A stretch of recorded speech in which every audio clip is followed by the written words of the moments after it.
Hi, it's Angry Admin here from angrysysops.com, and today is the day many of you were waiting for, including myself. I'm very excited to show you how to update your vCenter to version 8.0. Okay, let's start. Before we go ahead with the upgrade, we need to check the upgrade path. So you need to visit this website. It's a product interoperability matrix, and you go to upgrade path, and we are looking for our vCenter server, and we can see that we can update to version 8 from this version: 7.0 update 3, 7.0 update 2, 7.0 update 1, 7.0, 6.7 update 3. We cannot directly upgrade from 6.5 upgrade 3. We have to go first to 7.0 update 3 and then go to 8. 6.7 update 2, it's okay to do it directly. 6.7 update 1 is okay to do directly. 6.5 update 2, no direct path. 6.70, there is direct path. 6.5 update 1, no direct path. And 6.0, no direct path. You have to go to 6.7 update 3 first, and so on and so on. So this is very important, guys, to check before you go ahead.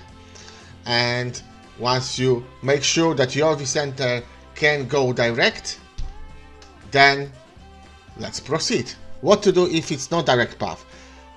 Simply, you have to jump a few more steps. So in this case, if you have a vCenter server 6.5 update 3, the first thing you need to update to 7.0 update 3. And the procedure will be very similar what I will show you now. So you just need to do it twice. Okay? Are you ready? So leave a like, click on subscribe, click on notification bell, and let's start updating our vCenter. Okay, so we are in our vCenter, and we can see that information. New vCenter server updates are available. Let's see. Let's click view updates, and in a few seconds it will upload, and we see version 8.0 is there. Let's click it. We just check interoperability, so let's check. Let's do the pre-update checks. That would be great if you can just go to VAMI and upgrade our vCenter from VAMI. But as we can see, it doesn't give us an option to go to VAMI. It just says download ISO. We have a few warnings which I am not bothered with, but you can read it through and see if that applies to you. I already download ISO, so I skip this step and we start upgrading. One more important thing before you start do anything on your vCenter: take a snapshot or backup your vCenter. Very important. That procedure is fairly safe, because what will happen now, we will be running the wizard for an upgrade, and it will create a new temporary virtual machine, and it will copy your vCenter to the new machine. It will power off the old machine and make your machine active with the same IP. Just in case if something goes wrong, then you can always power on your old vCenter and fix the problem. You will not lose the old vCenter. So it's a fairly safe procedure. However, please take a snapshot. Please back up your vCenter just in case. Once I will be doing that, you just click on the like and subscribe to my channel, and we start in the few seconds.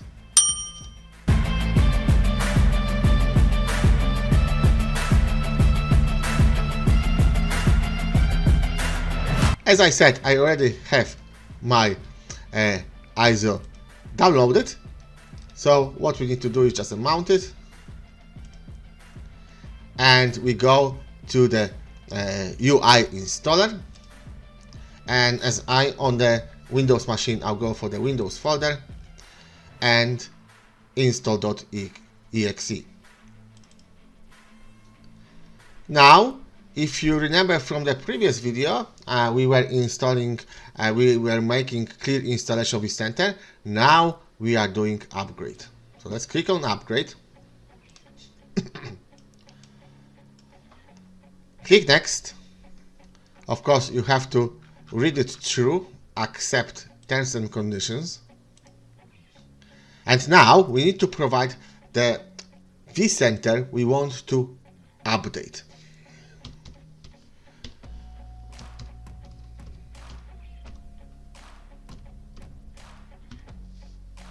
It has to be FQDN, of course.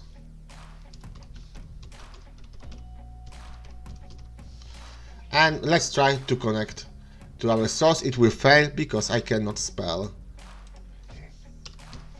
no.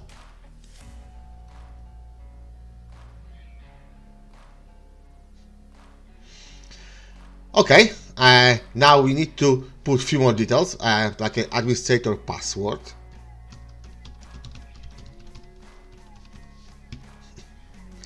And the appliance OS. So this is the root password for VAMI.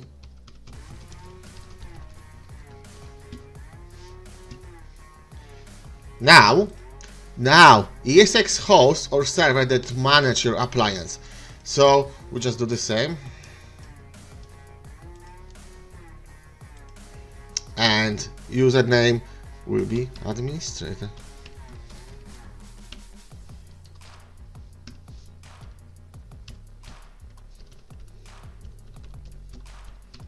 And the password. Now, guys, instead of the vCenter, you can provide the ESXi host which vCenter resides on as well. It really doesn't matter. Now, accept certificate, and let's see if the connection. Yeah, connection is established. In this step, we need to tell the wizard where do we want that vCenter to be deployed. So let's use the ESXi host, and it has to be also FQDN. Now, as I'm using now host, not the vCenter, there will be a root user. And the root password for ESXi host. Again, you can use also vCenter here, and then you have administrator at local administrator at vSphere.local. Let's click next. Accept certificate.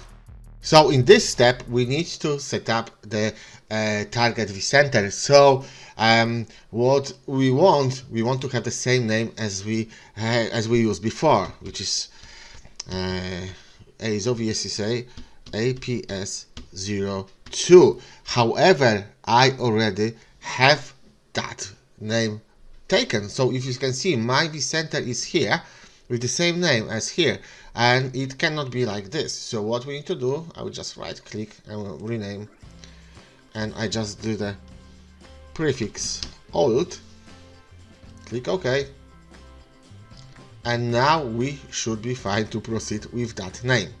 Again, we have to set up the root password.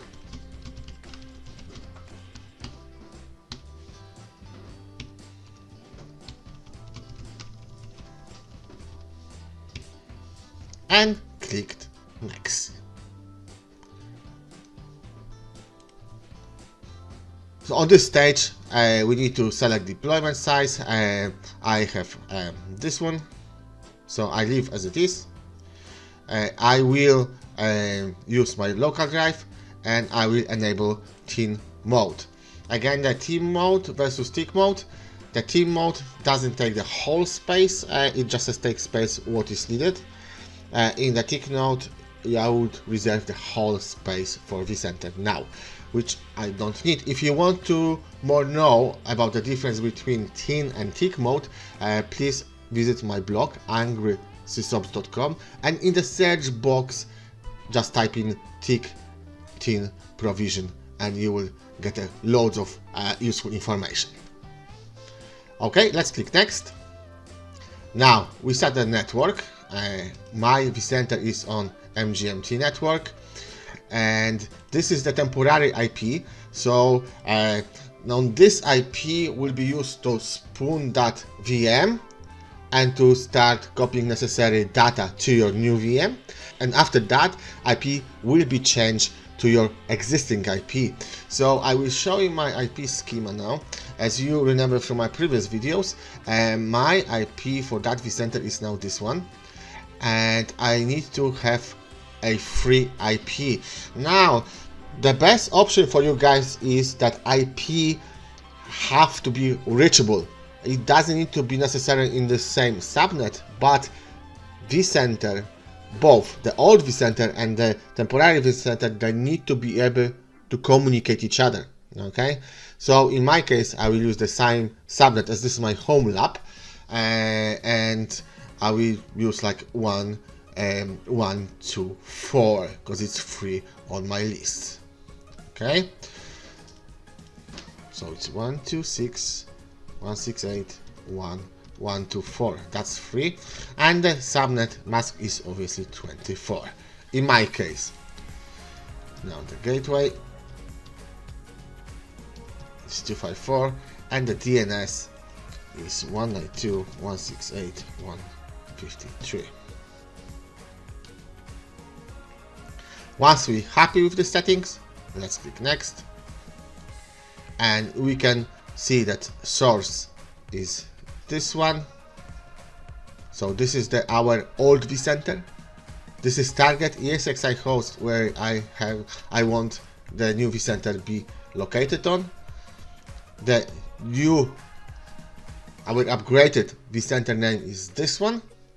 Deployment size, data store, network settings. I'm happy. I am clicking finish. So this process will take a moment, but thanks to the magic of editing video, I will speed it up. In the meantime, you just click like and subscribe to my channel, and I'll be back shortly.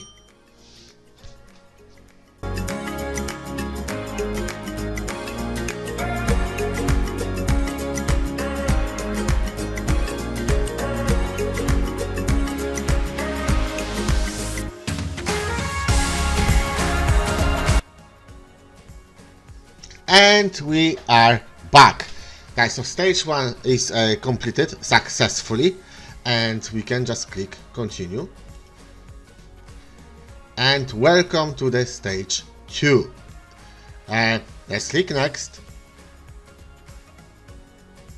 Now there is a pre-upgrade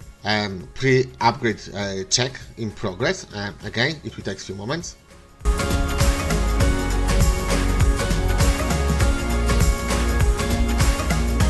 Okay, and we can see the results. Now we have a few warnings, which says that integrated Windows authentication will be deprecated. We know that one is managed by. So make sure the cluster where ESX is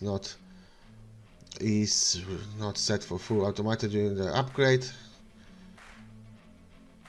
Okay, I'm fine with that. Let's click next. So now we select what we need, what we want to be copied over. As we can see, there's a few options, configuration and inventory, and that in my case it's only 1.97 gigabytes, and estimated time is 35 minutes. If I want to have configuration, inventory, task and events, it's a bit more, it's 2.09 gigabytes. And if I want everything like configuration, inventory, task, events and performance metrics, it's actually the same in my case. Just remember, in your case, those values could be different. If you have a large vCenter, it will be more and more time consuming. I'm fine with configuration and inventory only. I don't need to be task and events carry over. This is my small demo vCenter, but it's up to you. If you want to have copied everything, please choose whatever option you have. Now, it may happen that you will get an error message that there is not enough space to copy all the data you want to get copied. There is solution for it. What solution? I will link you down below in the comment section for that solution. I talked about it in one of my previous videos. Also, I have an article at my blog angrysysops.com. Feel free to check it. I will be linking those things down below in the video. Okay, let's click next. Now, do you want to join a customer experience program? I will recommend you to join it, but for now, for that vCenter, I will not do that. Let's click next, and FQDN for a vCenter is correct, version 7, as you can see. Now the temporary IP is this. The name post upgrade will be the same as requested one, but the version will be 8.0. Okay, now we have what we want to copy. I want just a configuration, and that is a size of it. Now you have to confirm that you have backup your vCenter, and please, I remind you again, and I cannot stress enough how important it is to have at least a snapshot before you do anything. So any change, upgrade, obviously, certificate, even certificate, please do the snapshot. It doesn't cost you much, but it better be safe than sorry. I had that misfortune that one time I didn't have a snapshot, and I paid the high price for it. One more thing, if you can have a look on the left hand side of the screen, you will see the vCenter, and you see that both vCenter are up. So this is my old one. As you remember, I add prefix old, and already the new is spun out, and it's ready with that IP, and it's ready for the stuff to be copied over. Once that procedure will be finished, the system will power off that vCenter, and this will be powered on. However, this will be still available for us, just in case. And the funny story is that on the one of my production vCenters, there was a problem with the certificate. And I SSH to that vCenter and tried to get the chain certificate for my new certificate, and there wasn't there. Where was it? It was on the old vCenter. So what we did, we just power off the new one, powered on the old one. We grab a chain from the old one, and reverse procedure, power off and power on the new one. How that happened? From ESXi host, obviously. Okay, that's just a good regression. Let's continue. Okay, again, there's a warning that once we start, we cannot stop it. I'm fine with that. And it's started. Guys, again, as you can see, the estimated time was 35 minutes. Obviously, you don't need to spend that time, because I will do the magic and I will speed up the video. But in meantime, please click a like, and please subscribe to my channel. It costs you nothing, but I have this thing that I'm doing the good job, and those videos are helpful to you, and I will be continuing doing them. So leave a like, subscribe, notification bell, leave a comment, share with your community, and see you in a few moments.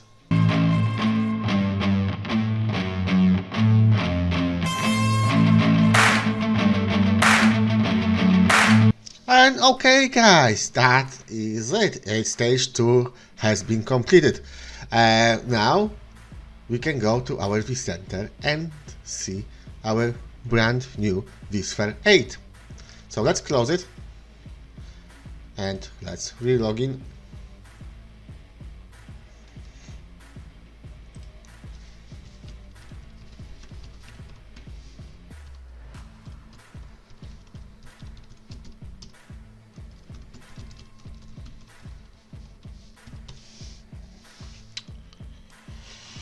Okay.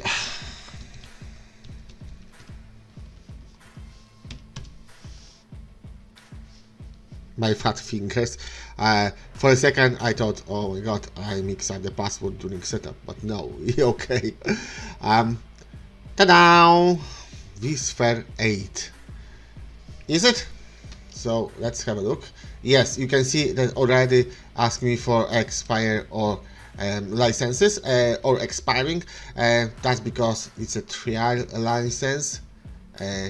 We just updated vCenter. So as you can see, it's a version 8.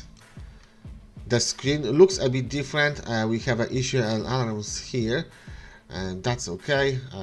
Action, acknowledge, and acknowledge for now. If we have a look here, you can see it's vSphere 8. What else? You see the ASO VCSA APS 02-alt is switched off, and this is switched on, and that has a same IP address as our old vCenter.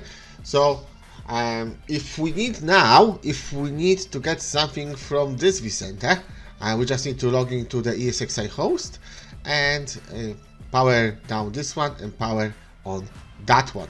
There's no problem. So I will run that vCenter for about like 2 weeks, and I see if there's no issues, then I will remove the old vCenter. That's why I said this procedure is fairly safe, because even though because you always have this vCenter available for you. Let's have a look on the licenses now for administrations and license, and yes, as you can see, that is here evaluation license for now. So what I need to do, I need to upgrade my licenses to the vSphere 8, which I will be doing later on. For now, guys, that is it. If you have any questions or comments, please leave them down below. One more important thing is that if you see this error during your upgrade, it means that there is some issue with your DNS. So to avoid lengthy troubleshooting, simply cancel the wizard, start it again, and instead of FQDN, use IP addresses. If you have any more questions, you can reach me on the Twitter at AngrySysOps. Now YouTube has a handlers as well, and my handle is at AngryAdmin on YouTube. Subscribe to my channel, and see you in the next video. Bye!